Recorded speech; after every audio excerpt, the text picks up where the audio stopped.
Бүгін барпыдан дағы бір тектүү кыргыз жылкысын тартып атабыз. Атасы жакшы аттардан да азыр маалыматын айтып атат. Мен сиздерге бир четинен алып берейин. Жеңил баада ат издегендер болсо кабарлаша бересиздер. Баскан турганын байкаңыздар. Анан биз маалыматын айтабыз. Жакшы экен акыл, токтой турайын мен. Атты бери кайры. Келиним, ассаламу алейкум да Жал.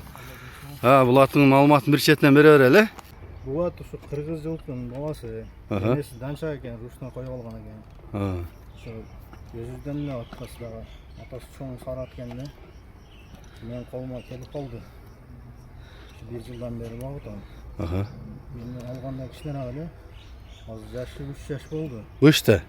Азыр жок. Кичинен багытганда келип көрсө болот. Тарбиясы жакшы. Атасы жөнүндө кыскача маалымат айтып койгун. Атасы ошо Эшмурат дегендерге сатылган экен, баа 5-5те атка. 300 миңге сатылган экен. Жашында. Сында. Андан бери не болду билбейбиз. Жакшы. Мунун тарбиясы кандай болуп атат иним? Тарбиясы жакшы, ака. Эми когозук кылып өзүм ушу теке улактарга чабам дедим эле. Мен стройга калат дедим, ошо керек болуп атат. Жакшы экен. Бою канча чыгып калат? Бою 1.55 жогору. Жакшы. Ден соолугу баары мыктыбы? Жакшы, баары зор. Кичине сакал батып жарса керек.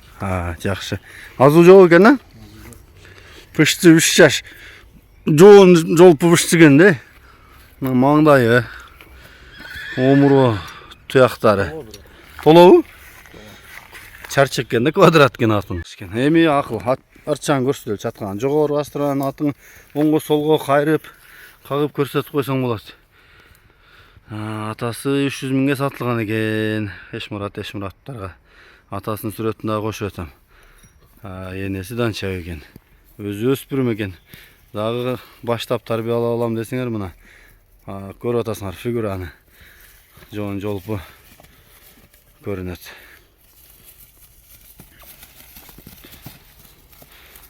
Жакшылап баласыңар дыйкан адамдар. Бирөр бер, бедеден бери чык. Болду, акыл эми иним токтоп турем. Номурду айталы. +996 755 577 515. WhatsApp прямоюң барбы? Номер туурабы?